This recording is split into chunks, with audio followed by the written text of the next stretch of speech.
Hey, you awesome folks! Thanks for taking this journey of discovery with your guide, Keith Haney. You're listening to the Becoming Bridge Builders podcast, your favorite podcast for everything from racial reconciliation to education innovation, justice reform, and leading change in the 21st century. This podcast is for people who love to be challenged with difficult topics, but want practical solutions to solve these challenging issues. Becoming Bridge Builders makes change possible. Each week on the podcast, Keith invites innovative thought leaders to share how they are building bridges in their area of expertise. You will hear breakthrough ideas and concepts that are changing the world. He's featuring guests who are best-selling authors, leaders at Microsoft, entrepreneurs, leading educators, professors, lawyers, and so many more. Listen in to learn how you can be the bridge to the change you are seeking. My guest today is Dr. George S. Maurer. He's an award-winning broadcast journalist with more than 35 years of experience. He's a retired Air Force Master Sergeant who deployed to Iraq during global war on terrorism. He also served overseas in Japan, Korea, the Portuguese, and Alaska. For his final assignment, he served in the Pentagon press briefing room alongside all major news organizations. He's interviewed top defense officials such as Secretary of Defense Robert Gates and Chairman of the Joint Chiefs of Staff Admiral Michael Mullen, as well as rock stars like Sammy Hagar and Pat Benatar. During his career, he covered a wide range of major events such as the first military tribunals of enemy combatants in Guantanamo Bay, Cuba, and the Super Bowl. We welcome Dr. Maurer to the podcast.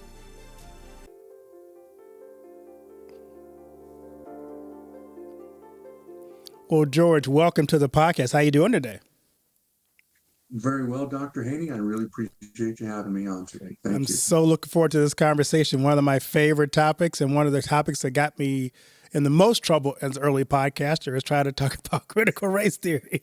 So I'm looking forward to us having this conversation again. That'll do it. Yeah. I've had a few friends unfriend me and go the other way. As a matter of fact, I ran into a fellow former military person. We were in the same career field, broadcast journalism, and I never met her, heard about her many times, heard of her many times, and she was very successful, and she's actually written a book, and she lives here in the area, and I live near Temecula, California, and so does she, and there's a Marine Corps base there called Camp Pendleton. And they happen to have a fantastic RV park that we go to, sit on the beach, and I mean right on the beach. It's really nice. So I just happened to run into her on base, and I was like, oh yeah, congratulations on your book. And by the way, I've written one too. She goes, oh really? I go, yeah, it was about critical race theory. And she kind of opened her eyes a little bit. And I mean, the conversation ended in about 10 seconds. She literally turned on her heel and ran away from me. Well, that's funny. So yeah, critical race theory will get you in trouble if you're not careful. Yeah. Well, I got privately doxed about it with a surprise group behind the scenes, just ripping me apart for my thought, and I was trying to help explain it because I don't think people understand it. We have the view of it from what the media says, what people are saying in the world, but not truly understand. So I wanted just to kind of do a podcast on, let me tell you what it is. You can decide how you feel about it, but you should at least know what it is you're talking about. Right. Exactly. I agree. And that's why I wrote this book, was because I was, needed a good topic for my dissertation. And I wanted something that was going to keep my attention. And as someone who came out as a conservative after retiring in the Air Force back in 2010, a lot of my friends, you're a Republican and a conservative more so than Republican, because a lot of Republicans have, there's the word rhino is out there, Republican in name only, for a very good reason. Right. But anyway, I thought these people were my friends, and you must be a racist. You're a racist. You're a racist. You're a racist. No, I'm not a racist. what did I say here that has anything to do with race? Nothing. That doesn't make me a racist because I want a conservative economy, you know. And so, I believe in capitalism. That doesn't make me a racist. And so I had this conversation for probably 10 years with people. And a lot of them basically gave up. They began unfriending me, and which was fine. I'd rather be unfriended in truth than friended in falsities, you know. There you go. Right. And but anyway, I that's what got my interest on this subject. But then when I started talking to people about it, a lot of parents in particular were concerned about it. They maybe had done a little research, were more confused after looking it up on the internet. And I said, okay, well, I know that's my topic and I know what I have to do with it. I have to explain it and provide some strategies to help folks can stand up to it if they so choose. And so here I am. Cool. We're going to get to that in a second, but we got to get to my favorite question first, which is, what's the best piece of advice you've ever received that stuck with you throughout your career? Oh boy. Um, well, I suppose it was try to learn from others' mistakes so that you aren't forced to commit those mistakes yourself. Mm. Unfortunately, I wasn't really bright enough to follow that advice in many situations. But but as far as Christianity is concerned, myself as a Christian, I would say my best advice was simple. Try to love God and the best you can, and try to love others the best you can. And I'm certainly no biblical scholar, but when Jesus says those are the two most important things to keep in mind, then seems like a pretty good way to go, if you ask me. Yeah, it's So really hard to argue with that, right? it's very hard to argue with that. Yep, definitely. I'm also curious, as you think about your life, who are some people that served as a mentor for you, maybe an inspiration for you? What about them made them special? If you want to give them a shout out, here's a chance to do that. Well, unfortunately, there's a few of them that they've passed on now, so um, I'm not sure how much good it would do to name them. But there was one guy in particular in the military. Um, And man, I hated this guy. I hated him with a passion. And I don't think he really liked me all that much in the beginning either, which was okay. Um, but he was hard on me, but in a good way, you know? And so I was someone who needed some structure.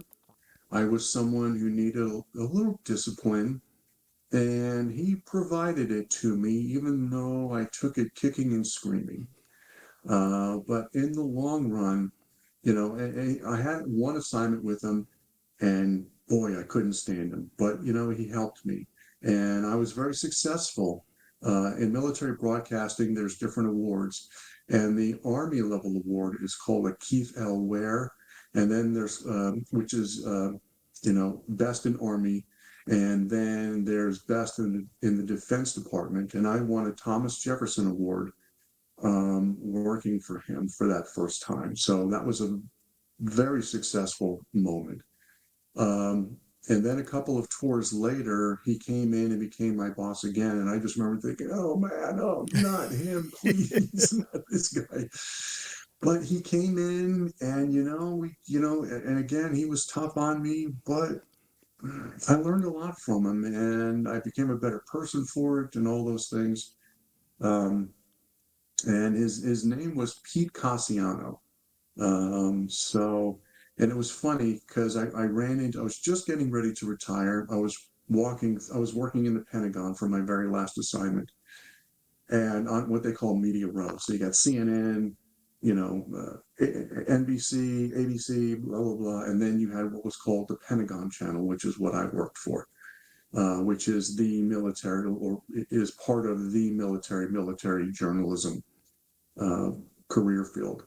And I was just walking down the hall, and boom, it was like 2 days before I was getting ready to retire, and boom, there I am, or there he was, and it was like, hey, and how's it going? We talked a little bit, and he said that he used to use me when he taught leadership courses. He would use me as an example all the time. And what he said was both times he came in to the unit to be a supervisor and a leader, he was given the advice that I was a problem child. Now I am a problem child, but but you know what? I mean, I was. I won't go on. I won't defend myself. But so he said once he came in and took over, I seemed to turn right around. And both times, I also won an Air Force level award for a television spot for the second tour that I was with him. And he would say to his class, the previous boss thought he was a problem child. Both times he worked for me, he was an award-winning broadcaster. So who really had the problem? And so as a leadership person yourself, I mean, I'm not saying I was an angel. I'm not saying I didn't push the limits a little bit. But you know what? He explained to me, he goes, you're someone who just needs structure. And through my experiences with him, I always had it externally. I always needed structure externally. But working with Pete Cassiano, I learned to provide my own internal structure. And without all of those things that I learned from him, I never would have had the discipline to spend 3 years basically writing this book, and which is what I did. So, Wow, what a neat story. I appreciate you sharing that. oh, that's okay. I don't mind sharing some of my rougher edges. No, that's so phenomenal. Yeah. So you talked a little bit about your reason for writing the book, but tell us a little bit about what motivated you to write critical race theory in your school, how to fight back. Because that's we talked about before you came online. It's a really touchy subject. Very touchy subject. And again, as someone who doesn't mind pushing the envelope a little bit, I knew that this would be a difficult subject to approach. I knew the reaction that I was going to get from a lot of people. There were jobs that I have applied for that I was told directly I was not hired because of this particular subject. Um, and I'm someone who believes if you try to open a door and it doesn't open, it's not your door. And looking back, I'm just like, thank you, Lord, for not giving me that job. I really thought I wanted it. But as time passed, I learned that no, I didn't really want that job. And I'm glad I didn't get it. Lord works in mysterious ways, all that. But I wrote it because I knew it was a subject that needed to be approached. And whenever I looked on Amazon for books, I did a Google search on it. Everyone seems to agree that CRT is a wonderful thing and it fights racism. And the more research I did on it says, no, it's not actually fighting racism at all. It's inflaming racism.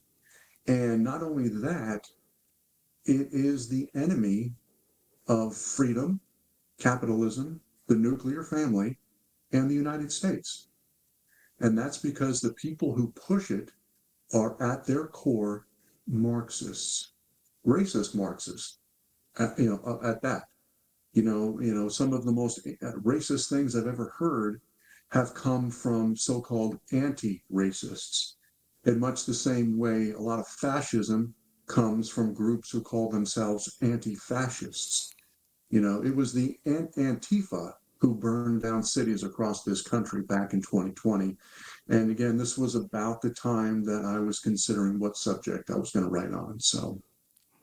So before we go deeper, because I always have guests who we talk about this topic to give a definition of critical race theory, because we hear the term, but it has, and I always tell people, especially in the church, when we talk about critical race theory, be careful to not adopt the language of critical race theory. Yeah. Because some of it will sound really good, but what will happen is the terms will change on you. And what you think you're defending, you're not defending. So give us a definition that we're working with to start out with. Okay. Well, in its most basic form, its most basic definition is using negative racial input, claiming you're seeking positive racial outcomes. And again, nothing could be further from the truth. A more in-depth definition would be it is a Marxist ideology using oppressor versus oppressed examples, where you pit one race of children against a different race of children. And it is using something called the psychology of shame, which is using negative, negative, negative, negative. And what you do is you break a person's psyche down. You tell them, you are racist. Your family is racist. Your country is racist. Everything you believe is wrong. And what it does is it breaks someone down and then allows you to input your new information, your socialism, Marxism, all of these things you can replace it with. And it's a classic brainwashing technique that was used in countries like Soviet Russia, Red China, Nazi Germany. I mean, it's all the same thing. And, and Marxists always go after the children first, and while CRT supporters claim, many claim that there's no CRT in K through 12 schools. And at the same time, they're defending critical race theory in K through 12. If it doesn't exist, why are you defending it? But it is a classic brainwashing technique where you pit one group against another. You create conflict between those groups, and then you come in as the savior to make everything better, where, and again, nothing could be further from the truth. And when you hear it presented, it sounds on the surface like an admirable thing. If you take it from the perspective of somebody saying, our goal is to right previous wrongs by saying there are certain laws that were put in place that made one group superior to another group. And if we could just fix those laws, we could bring about equity in our culture. Right. But you're right. It starts with the presumption that, first of all, the system is racist. And you have to fix a racist system. So I agree. But when you hear it talk to you, it's like, well, how could you be against equity? How could you be against righting previous wrongs? Are you saying there were no previous wrongs? And you start arguing a case you can never win. Right. You can, but you have to know how to argue against it. Right, yeah. And that's part of it is, and again, you see all these laws that are coming up. I think there's 17 states that now have anti-critical race theory laws. And many of them don't actually name critical race theory because the names change, like you said. And so what they do is they say it's illegal to teach one race is superior to another. It's illegal to teach that one race is oppressive against another. It's illegal to teach that one group of children are responsible for historical atrocities. And so that's where you have to go. But a good example of changing the name came from my beloved Air Force. The Department of Defense has come out and they found out that their social justice, and again, social justice is another. Social justice, DEI, CRT, it's all kind of interchangeable. They came out and they found out their social justice programs have diverted hundreds of millions of dollars away from what they call military readiness. And for those of us who have been in the military, we know that military readiness means your ability to carry out the mission. And, at its most basic form, the mission of the military is to support and defend the Constitution in the United States, of course. But even more basically, our job is to break things and kill people who are trying to harm us. The Air Force is less lethal today because of their social justice programs. So they came out and they said, you know what? And they call it DEI, diversity, equity, and inclusion. We're gonna get rid of these programs. They even testified before Congress. We're going to get rid of these programs. However, there are people who are deeply embedded into the Defense Department, and they made the promise that they would get rid of DEI, but all they did was change the name to Systemic Equality. They shuffled around the resources so that they were difficult to follow, the money, the people, etc. And in the end, they changed nothing. And that's part of the problem. That's, because President Trump right now, he put out 20 things. One of the things he says he's going to do is he's going to stop federal funding of schools that promote critical race theory. Well, I guarantee you that if he wins, and I believe he will, and he does follow through, and I believe he will, all they're going to do is change the name and shuffle the resources around. These people aren't going anywhere. And they tend to be in these key positions unelected, where they stay for decades. The top executive director is a political position, and he makes choices and all this. But you know what? It's the next couple of levels down where that guy or that lady has been there for 25 and 30 years. And they're highly dedicated to this, highly dedicated. And, they've got it, and they see themselves as sitting there for another 10 to 15 years. They're not going anywhere. And they're just going to, and I've heard many civilians use this in the Defense Department, use this phrase. If I don't agree with somebody, I just wait them out. So Right. your average commander may be there for a year or two. I'll just wait him out. In a year or two, he'll be gone, and then I can go back to what I was doing before. And so a lot of government agencies, including schools, I guarantee you there are people with that mindset embedded in those institutions. Yeah, I got a chance when part of my dissertation was we went to DC and spent time at the Department of Education learning about how Washington DC makes policy.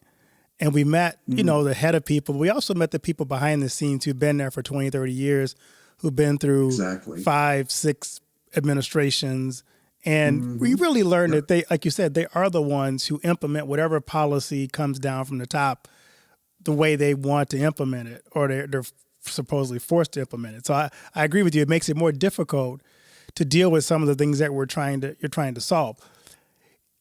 As you talk about this with education, how do you help parents, first of all, identify it in the American education system, and how do you present information to parents to support the claims that you are there, so that they understand what they're trying to deal with and maybe handle or try to address in their parenting? Sure. Well, first of all, as a parent, if you have to pay attention to what your child is doing in school, you got to make sure you look at their homework, and you're not going to see the words critical race theory, not anymore. A few years ago, parents didn't know what the words critical race theory meant, so that was openly published. Since then, what they have started doing is removing the critical race theory, but the content remains behind. Just like in that Air Force example, they just changed the name, but the content remained in those programs.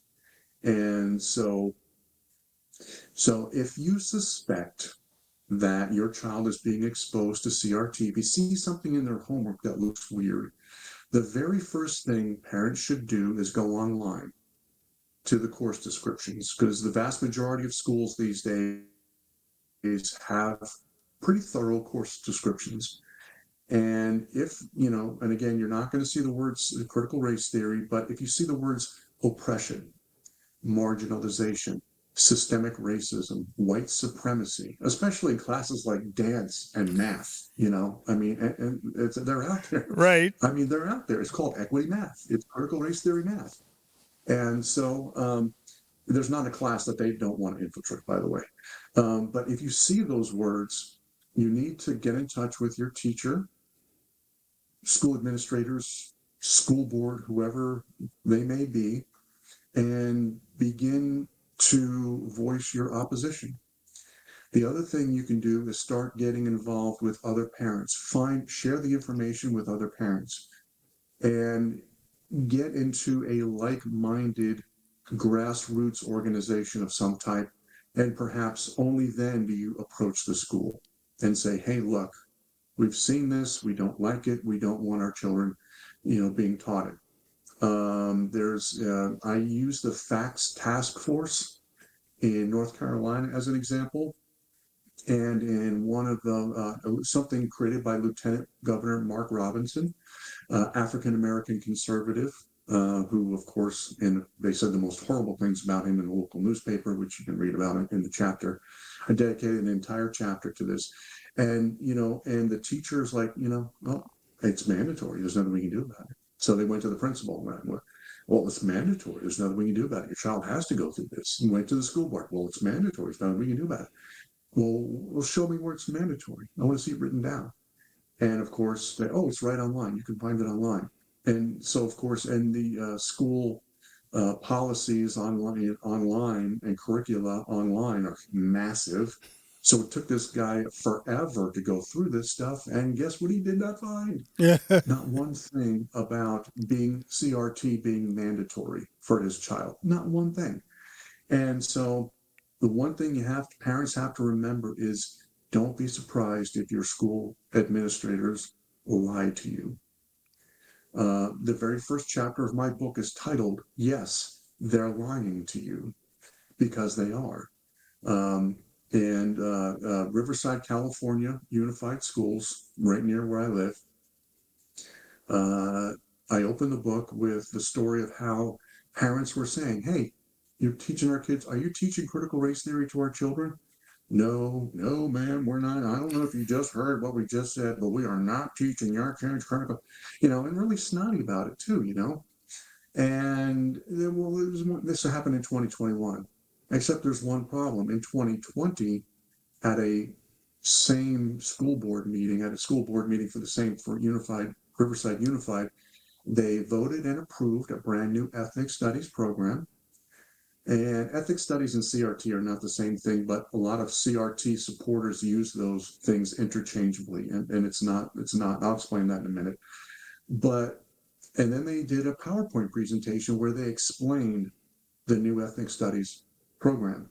They listed 27 learning objectives in this PowerPoint presentation. 4 of them had the words critical race theory in the title. 11 more had direct references to CRT principles and tenets. So more than half of their new ethnic studies program included critical race theory. Now, these were the exact same people. The people who were denying it in 2021, their names were on this PowerPoint presentation as the author. Okay, so either they're stupid and forgot everything they did a year ago, or they're incompetent, or they're lying. And I know what I believe. So, but as far as CRT and ethnic studies is the healthy, positive learning of one's culture, which leads to self-awareness, self-confidence, all the things that we need to be successful in life. And research from Stanford University, even though it was biased, but the important thing was it showed that these ethnic studies classes have great value, particularly for at-risk students of color who may not be able to find hope anywhere else in their lives because maybe they live in horrible neighborhoods. Their parents are in survival mode, barely able to keep the roof over their heads. But here's this thing telling them how wonderful their culture has been to the world, to the United States. That is ethnic studies. Critical race theory, on the other hand, as we said, involves a psychology of shame, which only talks about our worst moments without giving any due benefit to all of the progress that we've made over the last 75, 60 odd years or so. CRT tells that young child of color at risk, America is designed to keep you down. You have no shot. Just give up. And when I think about it, it makes my blood boil, man, because there's nothing more disgusting than taking hope away from a child who needs hope more than any other. So Exactly. I've also seen where it has been used not just in ethics, but in social emotional learning, which is like they push it down at an earlier age. And as my understanding of social emotional learning was designed for the idea that kids need to be ready to be learned, and there are certain factors in their life that may make them not ready to learn at the level they could be. It could be their home life, it could be nutrition. And they took what I thought was a good way of how do you get every child to the same place to say, well, you might be here because of this. And critical race theory now is infiltrated into even the social emotional learning aspect in some cases as well. Yeah. And we talked a little bit about this with the equity math. The ultimate goal of critical race theorists is to inject CRT into every single class that you teach. Not only that, they want to indoctrinate parents as well. And where parents and the school disagree, the school feels like they are 100% entitled to interject their morals in place of parental morals. So if you're trying to raise your child a certain way to love America, for example, CRT supporters feel that they are more important, and it is just fine to teach your child that actually America is the most racist place in the world. So if you're a parent listening to our discussion today, you're probably asking yourself, first of all, what can I do to educate myself on this? And what steps can I take to be an advocate for my child's education? Well, like I said before, look at your child's homework, lessons, go online, look at course descriptions. But if you run into a school that pushes back, again, get with like-minded parents, but also plan on speaking at school board meetings. And one of the things you can do now, you got to understand these folks are professional victims, okay? Um, they will make you seem like the bad guy in 3 seconds. And you don't need to give them that much. And they'll make it seem that way. The American Federation of Teachers, after parents were obviously getting upset at these school board meetings because the teachers and school board members were obviously lying to them, they were getting upset, of course. Because, when someone threatens your child, man, your mama papa bear senses, they kick in, man. I mean, that's natural. It's human nature to defend your children. But people were rightly getting upset. And so the American Federation of Teachers wrote a letter to the president asking for assistance in defending these benevolent educators who were doing nothing wrong, against these horrible white supremacist, angry, hateful mob of parents trying to promote racism in America. And that's basically how the letter was written. And it asked the president to use his powers to enable investigative powers designed for the investigation of domestic terrorism to look into these parents. So if you go to a school board meeting and lose your temper, you can be investigated by the FBI as a domestic terrorist. So, I mean, it just takes that much. So one of the things that I suggest is if most school boards limit comments to 2 or 3 minutes. If you have 2 minutes, write a 2-minute speech.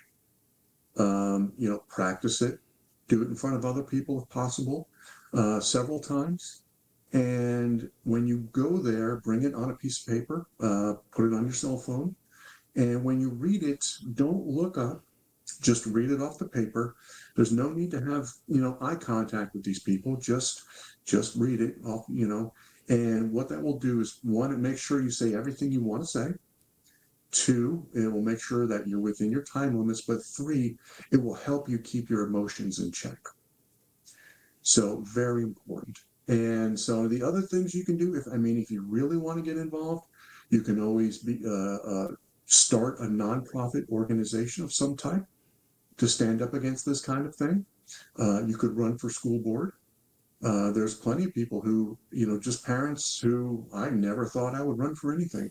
And there they are, they're running for school board because they're seeing their schools they've gone awry. They're not educating children anymore, not in the proper ways. They're indoctrinating children.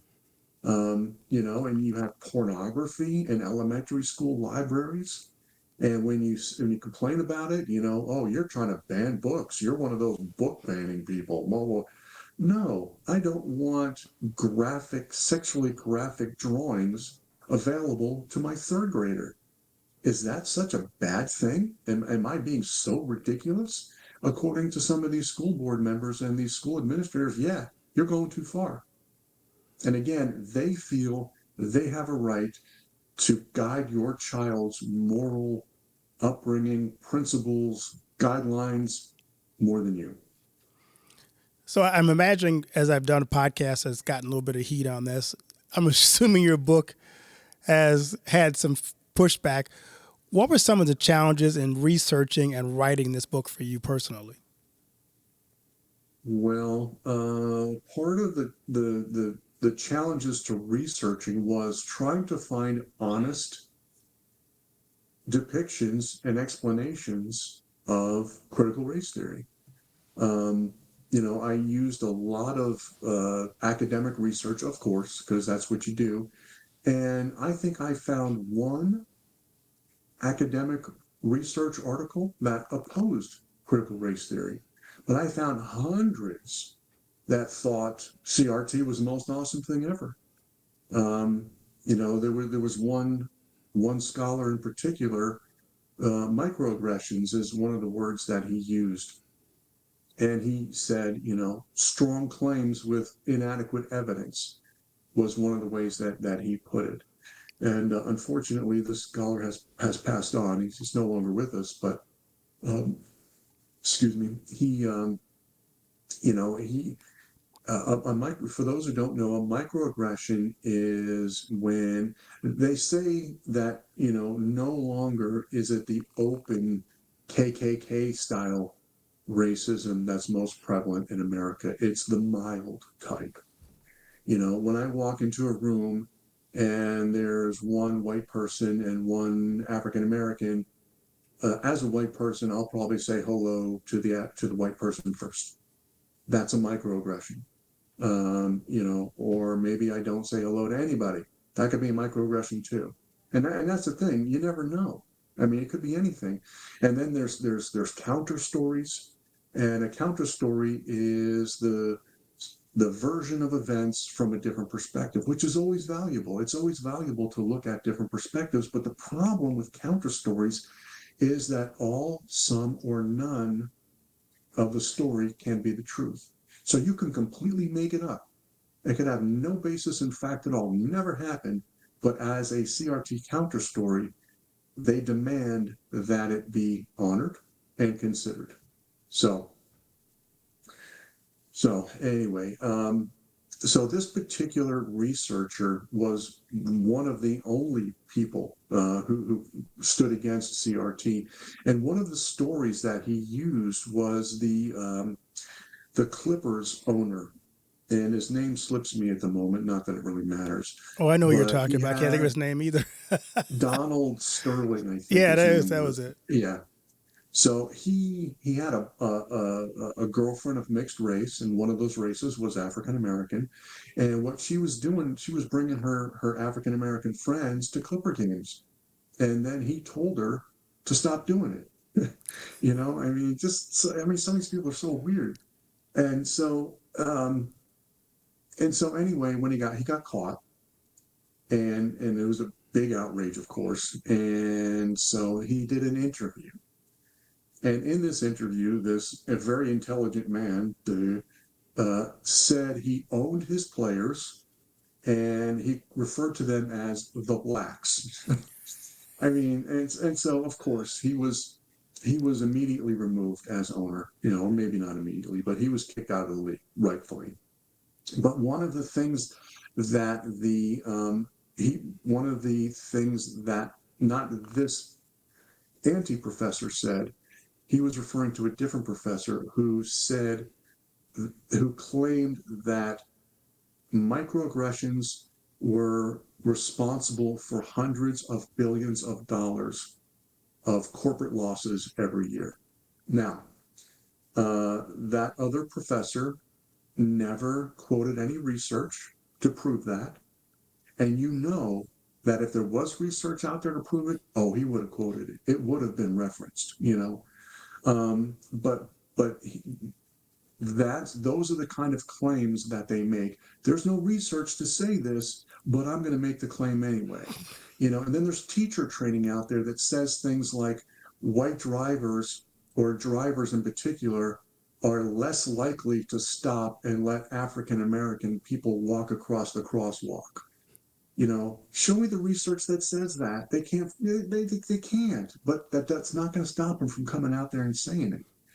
So, but anyway, finding truthful anti-CRT factual information was a bit of a challenge, and most of my resources turned out to be things like the California Ethnic Studies Model Curriculum, where they lay it all out in like 1,000 pages. And the official state position is that there's no CRT in this ethnic studies model curriculum. I went through the first 600 pages. It is chock full of CRT, and it's mandatory, by the way, starting next year for all California high school graduates. So, yeah, that was my biggest challenge, finding stuff that said CRT was bad. Yeah. So if you're a parent and you want to learn more about it, you just talked about your struggle with finding information.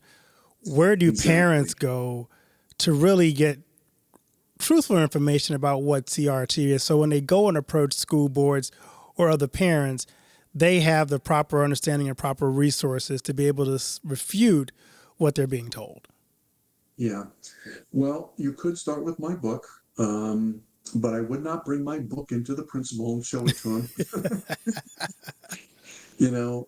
But you can use my advice on where to look for information and use that information. For example, go to the online course descriptions and ask questions like, what does white supremacy have to do with my child's algebra class? And ask those questions. Don't be afraid to do it. And, you got to remember the teachers, they may have forgotten that they work for you. But as parents, you should not remember that. They are educating your children at your convenience, not theirs. And so don't be, and what they're going to do is they're going to try to what they call gaslight you, probably. Be aware of that. They're going to tell you, well, I'm a teacher and I've got this degree and that degree. You're just a parent. What do you know? I'm a professional. You're just someone who got another person pregnant, you're an uneducated adult. I, on the other hand, am enlightened, and don't expect it. It's coming. It's going to happen. And so be aware of that, but you can read my book. There's resources out there. But the other thing that I do is I have a Facebook page, and I'm not a believer in cute titles. My book is titled Critical Race Theory in Your School, How to Fight Back. So I created a Facebook page called Critical Race Theory, How to Fight Back by Dr. George Maurer. And what I do on an almost daily basis is I post the latest news about CRT, about social justice, about DEI.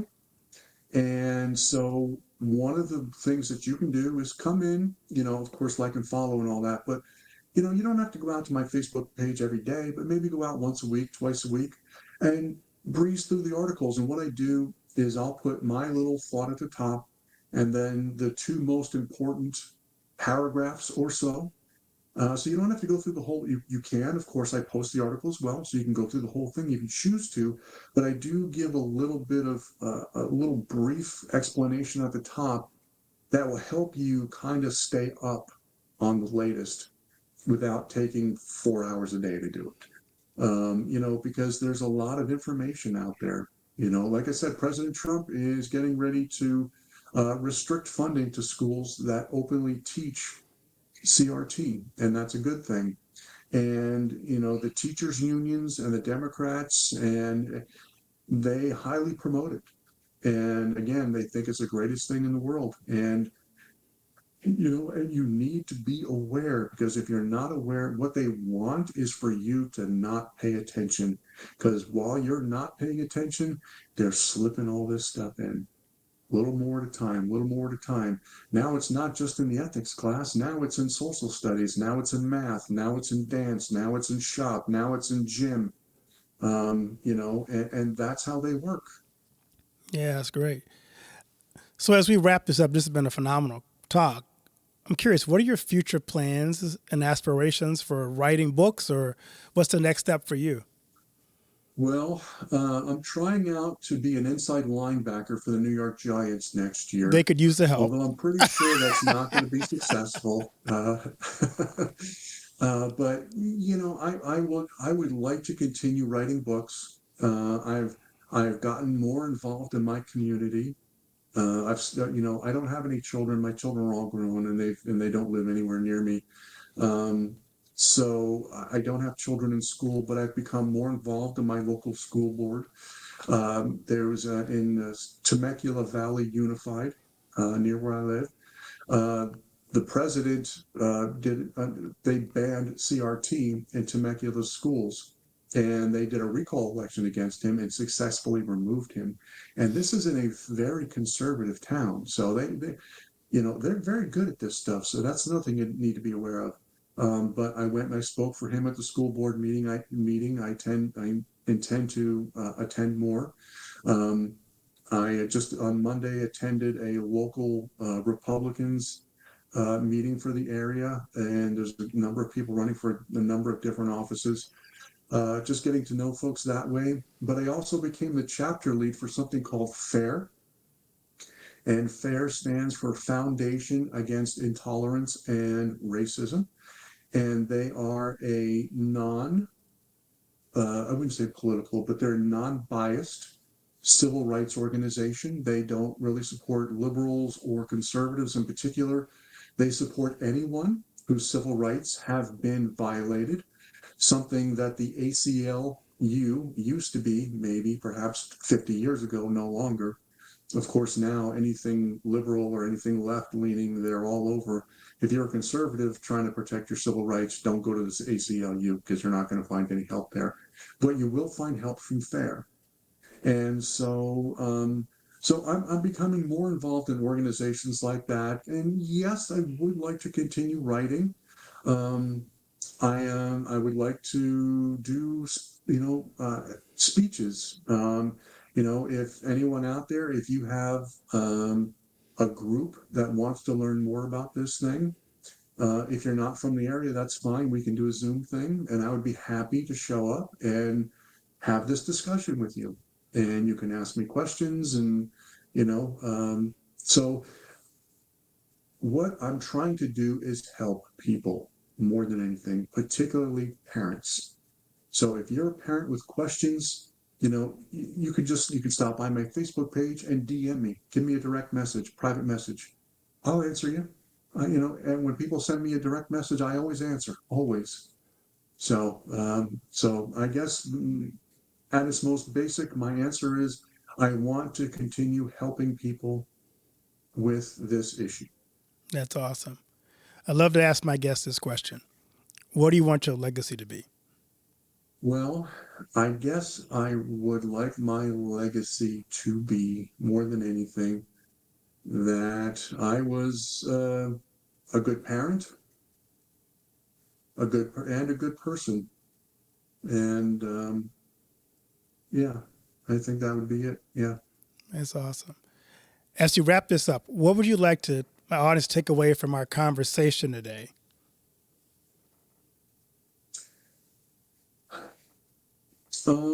Well, I've had this conversation many times. I've done a number of podcasts. So I've been actually, you were very good, by the way. You were a very good interviewer. Thank you. I appreciate that. You're obviously knowledgeable on the subject. Yeah, you're very welcome. But what I would like for folks to take away would be that your children are your children, and don't let anybody tell you differently. And it is not wrong when you see something that is, if you think it's wrong, there's a reason for that. That little voice in the back of your head, whatever you want to call it, the Holy Spirit, whatever your term is fine. But it's there for a reason. And if someone's in that little voice is telling you something, it's there for a reason. So don't let anyone tell you differently. You know what's best for your kids. Never lose sight of that. Yeah, that's really important. For us, we keep getting the pushback that they're not our kids, they're the community kids. No, they're our kids. They're our responsibility. They're the gift God gave us to raise. And we can't just abdicate that and give to somebody else. Marxists always feel very, very entitled to other people's children. Yeah, which is There's no doubt really about scary. Yeah, it is. And it's been going on for more than 100 years. You can go back to Soviet Russia, Revolution of 1917. Go back to the 30s in Germany. I mean, you name it, anywhere. This is exactly what they've done in every other place. And they will continue doing it until someone stands up and says, no, no more. Yeah. Where can people find your book, Critical Race Theory, in your school, How to Fight Back, and connect with you again on social media? Well, you can find my book on Amazon and Barnes and Noble. And if you can look up my name or the title of the book, and you should be able to find it fairly easily. But you can also reach me on my Facebook page, Critical Race Theory in Your School, How to Fight Back by Dr. George Maurer. And you can talk to me directly there. Or if you just want to keep up on the latest on CRT and DEI and stay informed, which I recommend you do. It's a very important topic. If you can do your own research if you want to, of course, but if you want to kind of make it a little bit simple, I put things together all in one place. But stop by, check it out, maybe once a week, maybe twice a week, just to see what the latest is, because you would be shocked at the things that have been infiltrated by CRT and DEI. Yeah, no doubt about it. Thank you so much, Dr. Maurer, for coming on and sharing your passion, your knowledge, your research with us, because I do think we need to be aware of what's happening in our communities and our schools, because our kids are so precious, and they are so precious. Definitely a gift to God's us. greatest gift.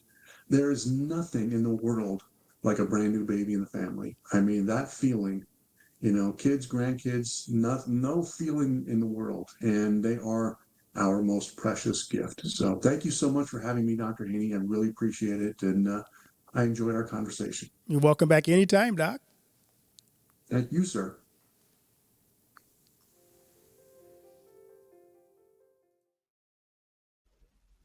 Do you know that most entrepreneurs hit a revenue ceiling and have no idea why? They're working harder, spending more money, running more ads, but revenue stays flat. My friend Dr. Noah St. John calls this the invisible break. He's giving our listeners a free revenue ceiling audit to help you see what's really holding you back. You'll get a free 30-day membership to NoahBot, giving you access to Dr. Noah's 30 years of experience to help you reach your next level. But hurry, because there's only 50 available this month. So if you're tired of being stuck at the same revenue level and want to finally break through, get your free revenue ceiling audit at drnoahvault.com in the affiliate link that'll be listed in the show notes. Thanks for listening to Becoming Bridge Builder. If you enjoyed this episode and want to help support the podcast, please subscribe and share it with others. Post about it on social media or leave a rating and review. To catch all the latest from me, you can follow me on Instagram at @bkeithhaney and on Getter and Twitter @RevHeadpin. Thanks again and tune in next time.